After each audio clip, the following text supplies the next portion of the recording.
السلام عليكم، مساكم الله بالخير وحياكم الله. أنا الحقيقة قلت وأنا أسوق بسجل وبتكلم عن موقف واقع صار قدامي قبل فترة في أبو ظبي، في مكان عام، طبعا مكان فيه فعاليات وفي يعني دخول المكان هذا يتطلب يعني إنك تمر للتفتيش ما تفتيش والأمور هذه كلها.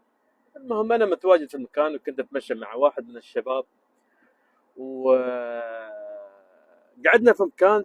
انا سمعت يعني في زعيق وراي، صريخ، ويحتشروني، يعني في حد قاعد يضارب. تخبرت قلت له في حد يضارب وراي، يعني بعدنا بكم متر، يعني مش ورانا على طول.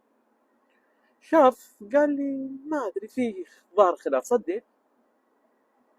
قلت له قم، لان بما انه كلام يعني بيت حريم طبعا. قلنا عشان ما يصلون لمرحله ان مد ايادي ولا شيء، نحل اشكاليه بطريقه وديه ونتوكل على الله. يوم وصلنا الحرمه زايره للمكان هذا، تتضارب مع بنت وهي منسقه هناك مع المنسقين او المتطوعين اللي متواجدين في المكان هذا. المهم خير سلامات. يعني شو اللي صاير؟ يعني حتى يوم وصلنا البنت يعني قالت تفضلوا، يعني تفاهموا معاها.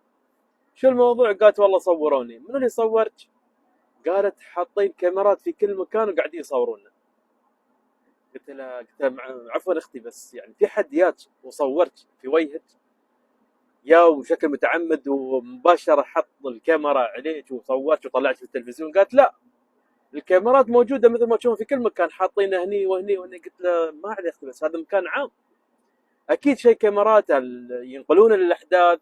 واذا الكاميرات هذه اللي تتكلمين عنها ترى كاميرات امنيه للرقابه، يعني مو بانه يصورون يحطون في التلفزيون، لا، ونحن يحطونها في التلفزيون ويشوفونا. يعني انا الموقف غريب وفي نفس الوقت ابى اضحك. يعني على اي اساس بيحطونكم في التلفزيون؟ على اي اساس الناس يطالعونكم؟ الا اذا حد ياكم وسوى مقابله معاكم، سالكم سؤال في مسابقه معينه بهذا الشكل. يعني اما ان حد بيصورك وبيتعمد يحطك في التلفزيون، ما اتوقع. المهم قالت والله ندخل مكان نتفتش، ليش شالين متفجرات؟ مع المكان هذا رجال الامن يتفتشون قبل الناس العاديين، فما بالك انت؟ يعني انت انسانه عاديه، شخص عادي داخل، اكيد بيتفتش.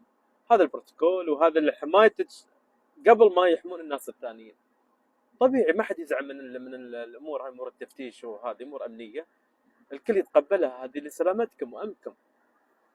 قالت لا، نحن مش محملين معنا متفجرات عشان يفتشون. وتقبض طبعا كندورتها او جلابيتها وعبايتها وتنفضها بطريقه يعني غريبه. انا حسيت الحرمه هذه يعني مش طبيعيه في تصرفاتها، لان ما في انسان طبيعي بيتصرف بالطريقه هذه. طبعا غير التطاول على فريق التنسيق هناك او فريق التطوع اللي موجود في المكان هذا. طبعا انا ما بذكر اسم المكان، لكن بخليه بشكل عام. الحادثه هاي كيف صارت قدامي.